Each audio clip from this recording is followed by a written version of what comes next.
très chers téléspectateurs bien-aimés dans le Seigneur, bienvenue dans 2 Timothée 3,16, une émission de réflexion, une émission des enfants de Dieu, une émission de ceux-là qui craquent pour la parole de Dieu, qui ont un faible pour les Écritures. Nous allons commencer par la prière. Tendre Père, nous te disons merci, merci de cette opportunité que tu nous accordes pour parler à tes enfants. Nous demandons ton intelligence et ta sagesse, que tu nous conduises et que tu nous éclaires. Père, nous demandons ce que tu puisses attirer l'attention de ceux qui vont nous suivre. Dans le nom de Jésus, nous avons ainsi prié. Amen. Bien-aimés dans le Seigneur, d'entrée de jeu, nous vous invitons à apprêter votre Bible, un bloc-notes et de quoi écrire. Pourquoi? Parce que nous voudrions que vous puissiez avoir les mêmes sentiments qu'avait le juif de Bérée, acte 17, 11e verset. Acte 17, 11. Ces juifs avaient des sentiments plus nobles que ceux de Thessalonique. On dit le juif de Bérée avait des sentiments plus nobles que ceux des Thessaloniques. Ils reçurent la parole avec beaucoup d'empressement. Ils ont reçu la parole de Dieu avec beaucoup d'empressement. Ils examinaient chaque jour les Écritures. Ils examinaient chaque jour les Écritures. Pour voir si ce qu'on leur disait était exact. Bien-aimés dans le Seigneur, ce que nous voudrions, c'est que vous puissiez développer le même sentiment qu'avaient les Béréens. Quand on leur prêchait la parole de Dieu, ils notaient tout. Après avoir reçu la parole, ils examinaient maintenant pour connaître si ce qu'on leur disait était vrai ou faux. Alors, tout celui-là qui fait la lecture aura une récompense. Josué 1, le 8e verset. Josué 1, 8. Que ce livre de la loi ne s'éloigne point de ta bouche. Que ce livre de la loi ne soit pas loin de ta bouche. Médite-le jour et nuit. Tu dois le méditer jour et nuit.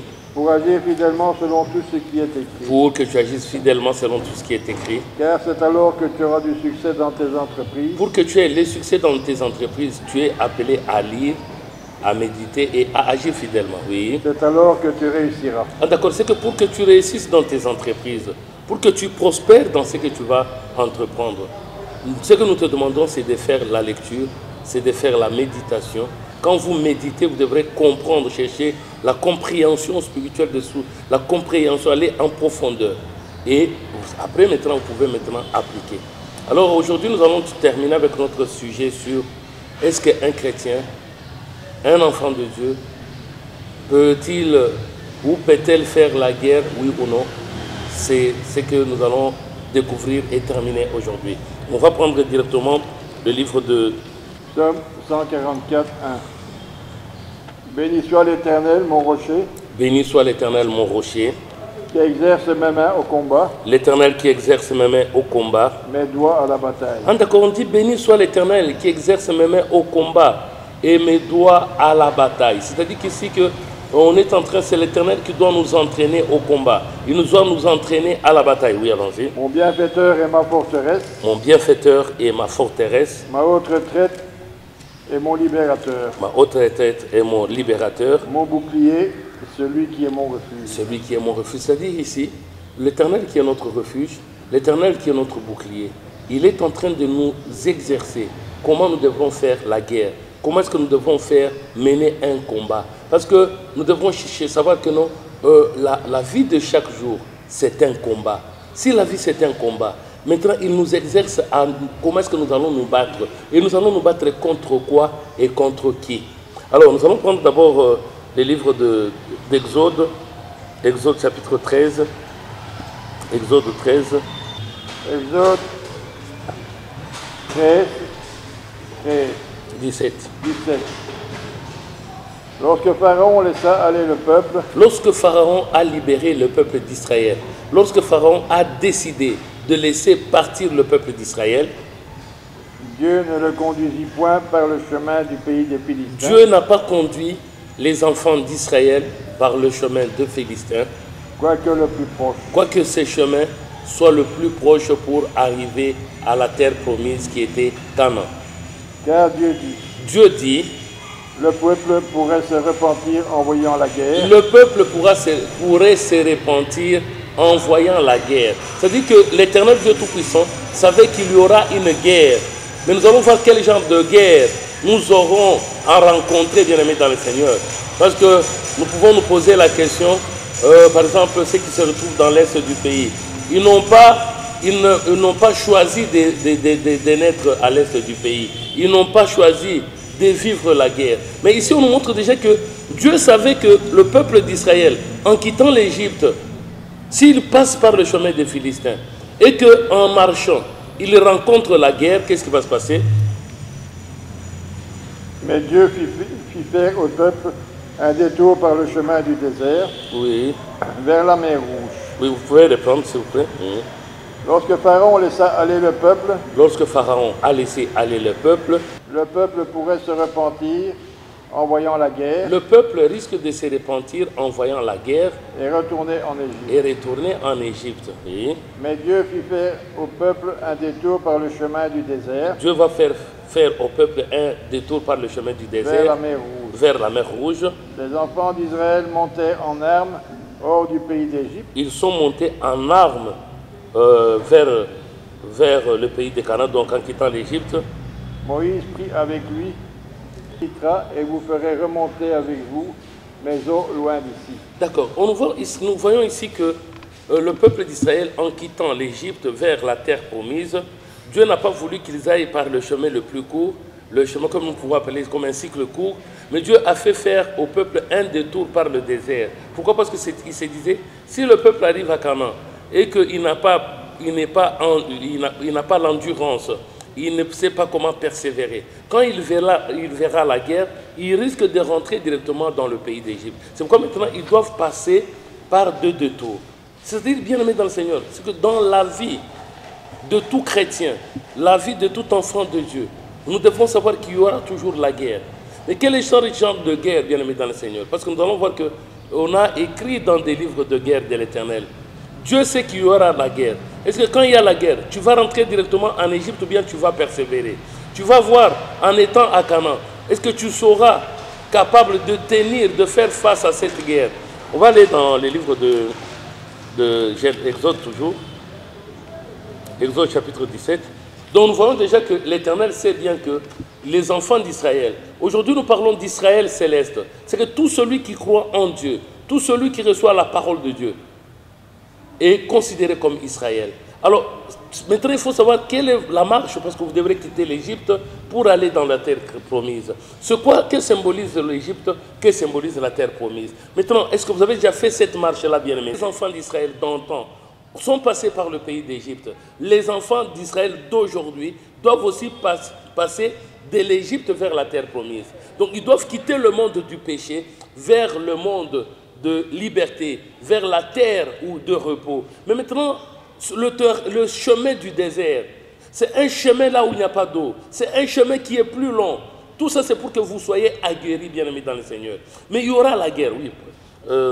Exode chapitre 17, 8 à 15. Oui. Amalek vint combattre Israël à Réphidim. On dit Amalek est venu combattre Israël. C'est-à-dire que dans le parcours d'un enfant de Dieu qui va vers la terre promise, il y aura des combats. Bien-aimés dans le Seigneur, sachez bien que aujourd'hui vous dites, j'abandonne par exemple le mensonge, j'abandonne par exemple la prostitution. Pourquoi? Parce que je voudrais hériter la terre promise. Je voudrais aller dans la liberté pour jouir du bonheur. C'est-à-dire, l'Égypte dont nous parlons ici, c'est un état d'esprit. La terre promise aussi, c'est aussi un état d'esprit. L'Égypte, c'est une certaine pensée, une façon de voir les choses, de faire les choses. Mais c'est dans le mauvais sens, c'est-à-dire dans le mal, dans le péché. Mais nous devons aller dans le pays où il y a la liberté, dans le pays où il y a la joie, il y a la paix, où l'homme doit pratiquer la justice. Mais entre le bien, donc le mal, pour revenir au bien, bien aimé dans le Seigneur, il y a des combats que l'homme va rencontrer. Oui, allons-y. Alors Moïse dit à Josué. Moïse va dire à Josué.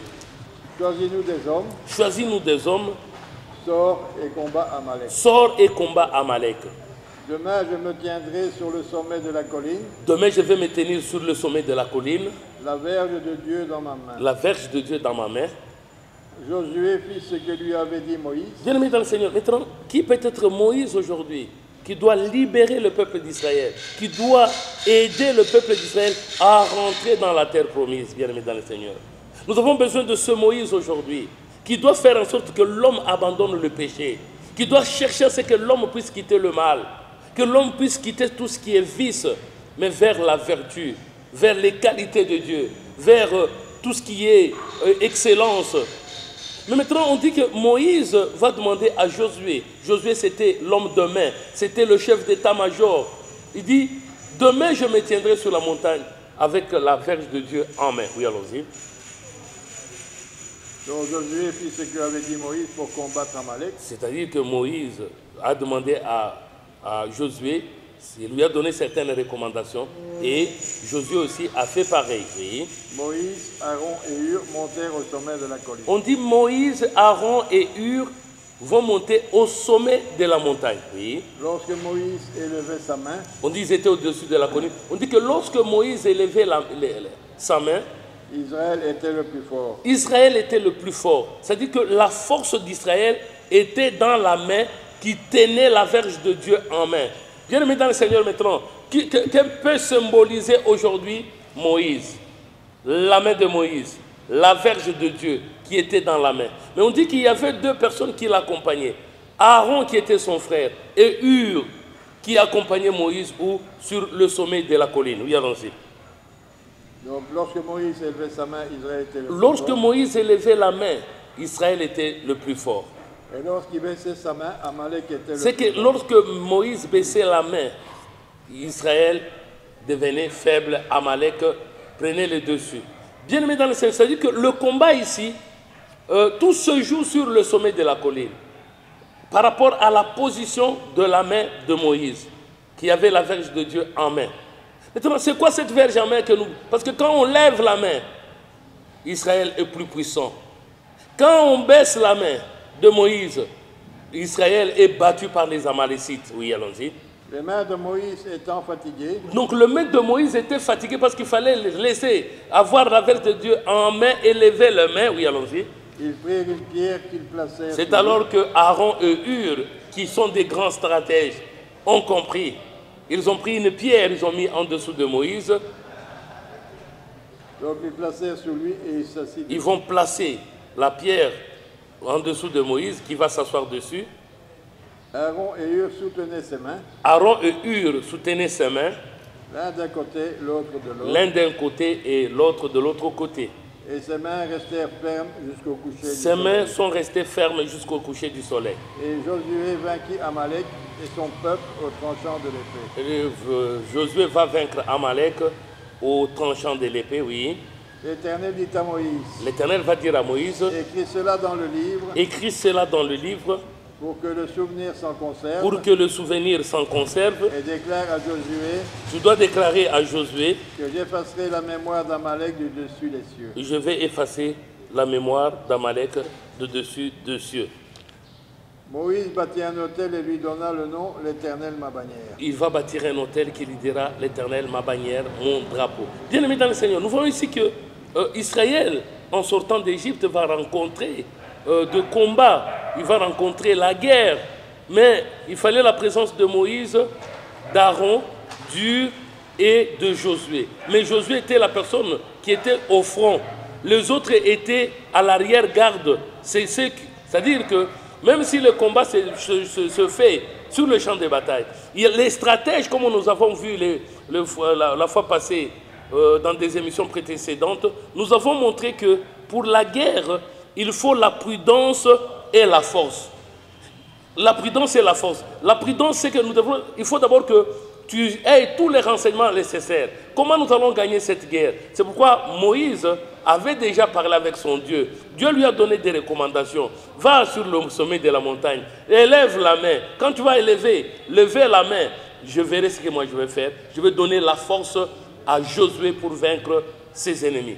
Donc, nous devons comprendre bien aimé dans le Seigneur que aujourd'hui, les hommes sont devant des combats. Mais pour combattre, pour bien réussir, bien aimé dans le Seigneur, du temps de Moïse, il fallait la présence de Josué. Mais qui est Josué aujourd'hui pour nous, bien aimés dans le Seigneur? C'est pourquoi l'homme a besoin d'avoir la connaissance pour comprendre que si on a écrit cela, c'est pour que nous soyons instruits, pour que nous qui sommes arrivés à la fin de temps, nous puissions comprendre comment nous pouvons mener nos combats. Si nous passons, nous allons voir que du temps d'Ésaü, 1 Samuel. 1 Samuel 17, 20. Oui.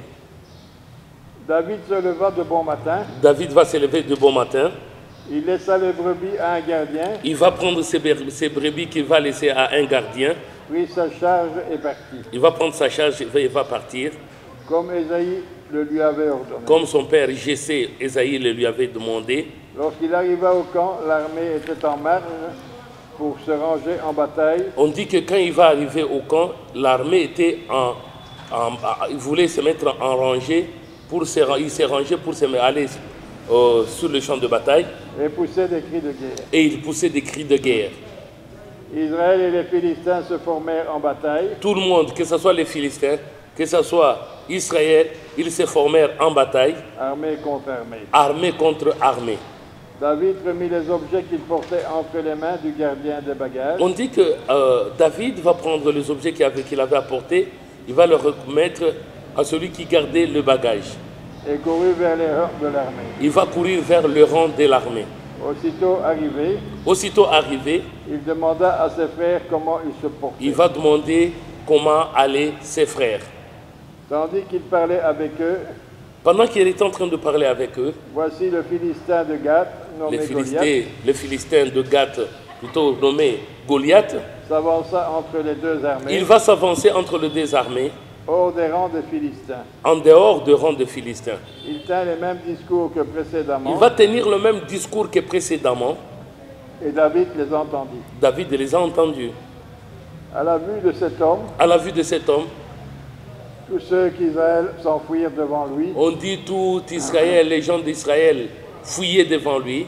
Et furent saisis d'une grande crainte. Ils étaient saisis d'une grande crainte. Chacun disait. Avez-vous vu s'avancer cet homme? Est-ce que vous avez vu comment est-ce que cet homme s'avance? C'est pour jeter à Israël un défi qu'il s'est avancé. Il s'est avancé pour jeter à Israël un défi. Si quelqu'un le tue, le roi le comblera de richesses. Le roi va le combler de richesses. Lui donnera sa fille. Il va lui donner sa fille. Et il affranchira la maison de son père en Israël. Il va affranchir la maison de son père en Israël. David dit aux hommes qui se trouvaient près de lui. David va dire aux hommes qui se trouvaient près de lui. Que fera-t-on à celui qui tuera ce Philistin? Qu'est-ce qu'on va faire à celui qui va tuer ce Philistin? Les Philistins étaient grands de taille, un guerrier, un homme aguerri, qui était déjà entraîné au combat. Oui, allons-y. Et qui ôtera l'opprobre du dessus d'Israël. Mais celui qui va tuer cet homme ici, qui va enlever la honte, l'opprobre à Israël, qu'est-ce qu'on fera pour lui? Qui est donc ce Philistin, cet incirconcis? Qui est donc ce Philistin, un incirconcis? Pour insulter l'armée du Dieu vivant. Pour insulter l'armée du Dieu vivant. Le peuple, répétant les mêmes choses, lui dit. Ils vont répéter les mêmes choses et vont dire à David. C'est ainsi que l'on fera à celui qui le tuera. C'est ainsi qu'on va faire à celui qui va le tuer. Eliab, son frère aîné. Eliab, le frère aîné de David, qui l'avait entendu parler à ses hommes, qui avait entendu David parler à ses hommes, fut enflammé de colère contre David. Il va s'enflammer de colère contre David. Et lui dit. Et il va lui dire. Pourquoi es-tu descendu? Pourquoi est-ce que tu es descendu? Et à qui t'es-tu laissé ce peu de brebis? À qui est-ce que tu as laissé le peu de brebis dans le désert? Je connais ton orgueil. Je connais ton orgueil. Et la malice de ton cœur. Je connais la malice de ton cœur. C'est pour voir la bataille que tu es descendu. C'est pour voir la bataille, voir comment est-ce que les gens se battent que tu es descendu. David répondit. Qu'ai-je donc fait? Qu'est-ce que je fais? Ne puis-je pas parler ainsi? Je ne peux pas parler ainsi.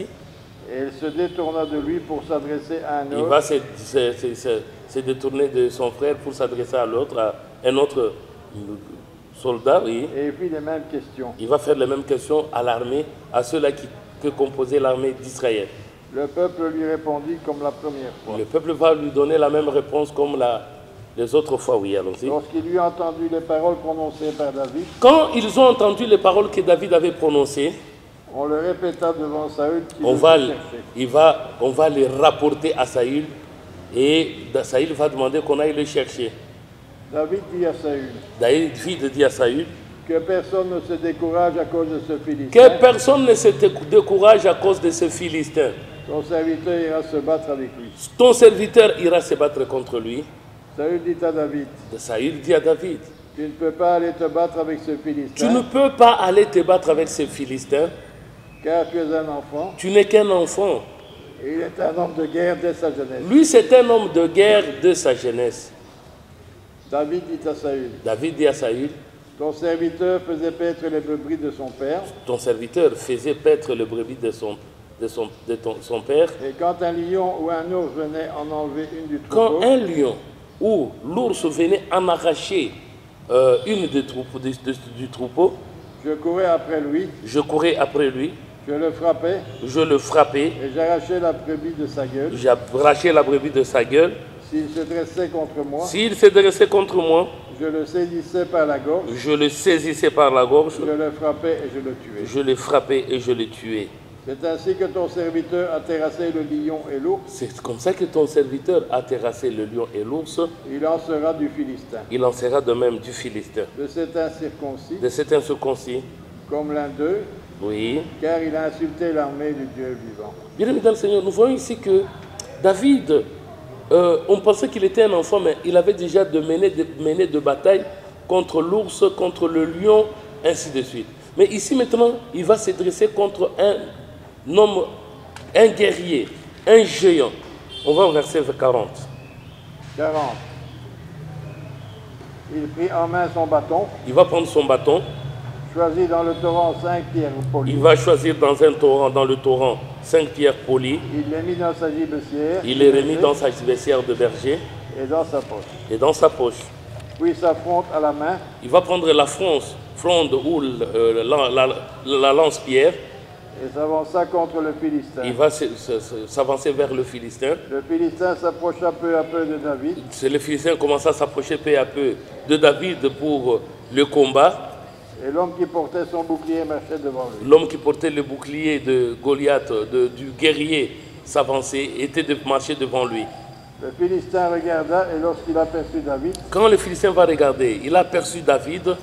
Il le méprisa ne voyant en lui qu'un enfant. Il va le mépriser en voyant que ce n'était qu'un enfant. Blond et d'une belle figure. Il était blond et d'une belle figure. Le Philistin dit à David. Le Philistin dit à David. Je suis un chien pour que tu viennes à moi avec des bâtons. Est-ce que je suis un chien pour que tu viennes devant moi avec des bâtons? Et après l'avoir maudit par ses dieux. Après l'avoir maudit par ses dieux. Il ajouta. Il va ajouter. Viens vers moi. Viens vers moi. Et je donnerai ta chair aux oiseaux du ciel. Je vais donner ta chair aux oiseaux du ciel. Et aux bêtes des champs. Et aux bêtes de champs. David dit aux Philistins. David dit aux Philistins. Tu marches contre moi avec l'épée. Tu marches contre moi avec l'épée. La lance et le javelot. La lance et les javelots. Et moi je marche contre toi au nom de l'Éternel. Moi je marche contre toi avec le nom de l'Éternel des armées. Voilà l'arme, voilà la prudence et la force qui était en David, oui. Du Dieu de l'armée d'Israël que tu as insulté. Du Dieu de l'armée de l'Éternel que toi tu as insulté. Aujourd'hui l'Éternel te livrera entre mes mains. Aujourd'hui l'Éternel va te livrer entre mes mains. Je t'abattrai et je te couperai la tête. Je t'abattrai, je te couperai la tête. Aujourd'hui, je donnerai les cadavres du champ des Philistins. Je vais donner les cadavres du camp des Philistins aux oiseaux du ciel, aux oiseaux du ciel de la terre. Et aux animaux de la terre. Et toute la terre saura qu'Israël a un Dieu. Tout le monde, toute la terre saura qu'Israël a un Dieu. Et toute cette multitude saura que ce n'est ni par l'épée, ni par la lance que l'Éternel sauve. On dit que non, toute l'armée saura que ce n'est pas par l'épée et la lance que l'Éternel sauve. Car la victoire appartient à l'Éternel. La victoire appartient à l'Éternel. Il vous livre entre nos mains. Il vous livre entre nos mains. Bientôt que le Philistin aussitôt que le Philistin se mit en mouvement pour marcher. Le Philistin va se mettre en mouvement pour aller se battre contre David. David.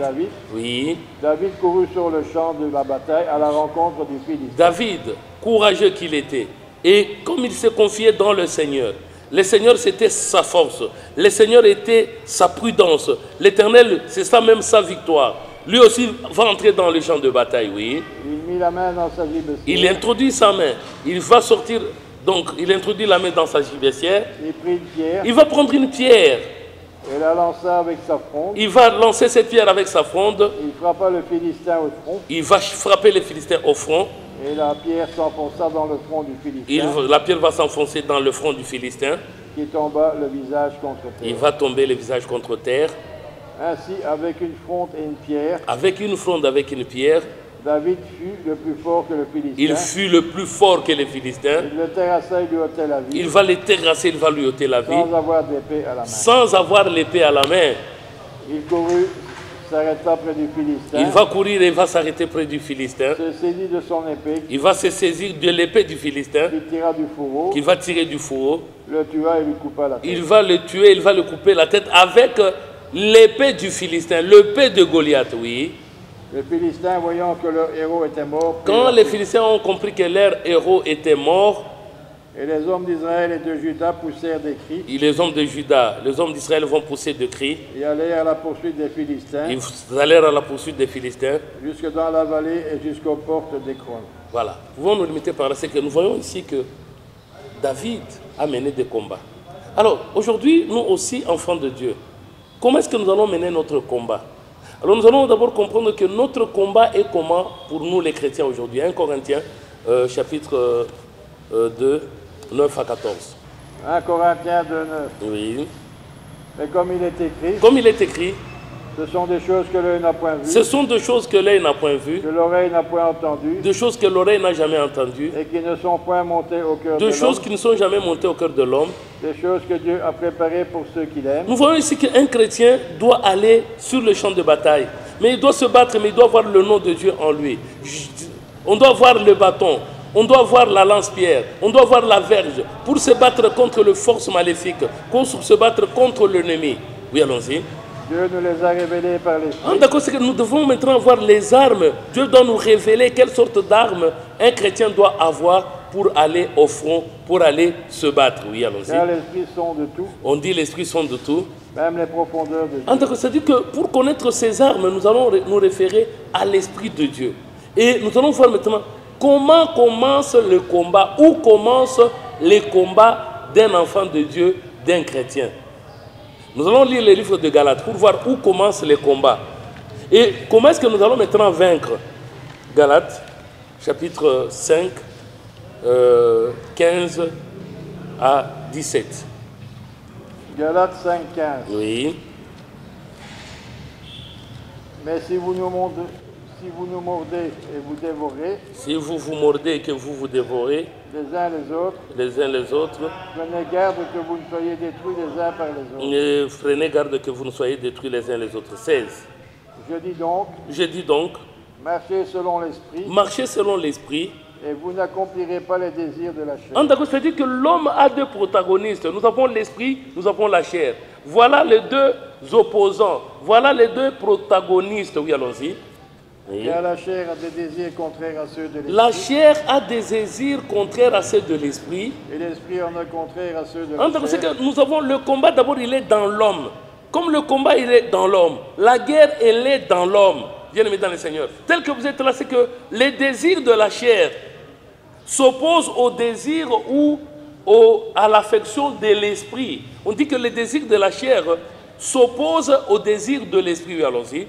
Ils sont opposés entre eux. Voilà les deux opposants dans l'homme, bien-aimé dans le Seigneur. L'esprit et la chair. Voilà les deux. Ils se battent dans l'homme. Maintenant, nous allons voir qui va remporter la bataille. Oui, allons-y. Afin que vous ne fassiez point ce que vous voulez. Ah, d'accord. C'est-à-dire que l'homme, avant de poser un acte, il y a des désirs au-dedans de lui. Il y a un combat dans l'homme. La chair a des désirs. L'esprit aussi en a des désirs. Mais les deux désirs sont contraires. C'est comme nous disons que le combat d'abord de l'homme, il est en lui-même. C'est-à-dire qu'il y a d'une part la haine, de l'autre part, nous voyons donc l'amour. Les deux ici se battent. L'homme veut haïr.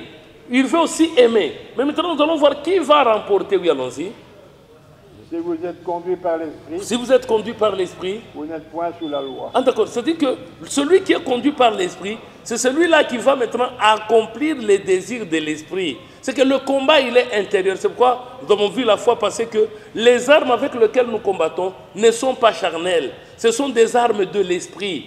C'est que nous devons maintenant renverser tout ce qui est contraire à la volonté de Dieu. Un enfant de Dieu ne peut pas les tuer. Un enfant de Dieu ne peut pas forniquer. Voilà les désirs. Alors, nous allons voir maintenant les deux désirs d'abord dans l'homme et comment les désirs vont quitter pour que l'homme puisse les revêtir. Alors, c'est que le désir, c'est que dans l'homme, nous avons ce qui est animal et ce qui est spirituel. Ce qui est animal dans l'homme, voilà les désirs. C'est-à-dire que c'est ce qui... Quand l'homme est dominé par les désirs de la chair, c'est un pécheur. Mais si l'homme est dominé par les désirs de l'esprit, cet homme-là devient saint. Le combat, il est perpétuel. Tu peux avoir une connaissance qui est ignorance, bien-aimé dans le Seigneur. Donc, un chrétien doit se battre. Il doit se battre selon les règles de jeu, qui sont des règles spirituelles, pour vaincre et accéder au royaume céleste. C'est pourquoi quand vous allez prendre les livres d'Apocalypse chapitre 2, jusqu'à même 3, vous allez voir, c'est lui qui vaincra. Il y a un combat. C'est lui qui vaincra. C'est que si tu n'arrives pas à vaincre l'ennemi intérieur et l'ennemi extérieur, tu n'auras jamais la vie éternelle. Qu'il en soit ainsi au nom de Jésus. Amen. Nous sommes de l'Église universelle de Jésus-Christ. L'émission vous a été présentée par l'évangéliste Jean-Baptiste de Greff et votre humble serviteur, l'apôtre Patrick Ngoudia. Chaque lundi à 17 h, nous apprenons aux serviteurs de Dieu l'éthique pastorale, comment se tenir, quelle doctrine il faut donner. Le samedi à 14 h 30, nous suivons le chemin, la vérité et la vie. Les dimanches à 8 h 45, c'est le culte dominical. Et vous pouvez suivre ces émissions en cliquant sur YouTube, émission de Timothée 3,16. Nous allons remercier le Seigneur qui a commencé avec nous et qui termine avec nous. Nous te bénissons, tendre Père, Dieu d'Abraham, d'Isaac et de Jacob. Merci, merci pour cette parole qui est sortie. Plaise à toi que tu puisses, mon Dieu, faire pénétrer cette parole au-dedans de tes enfants, qu'ils se rappellent de la parole et qu'ils puissent chercher à avoir la connaissance pour suivre, ô Dieu, ta parole et pour chercher à ce qu'ils puissent, mon Dieu, te plaire et entrer dans la vie éternelle. Dans le nom de Jésus, nous avons ainsi prié. Amen. Bonne suite de programmes sur Congo Web. Bye bye et à la prochaine.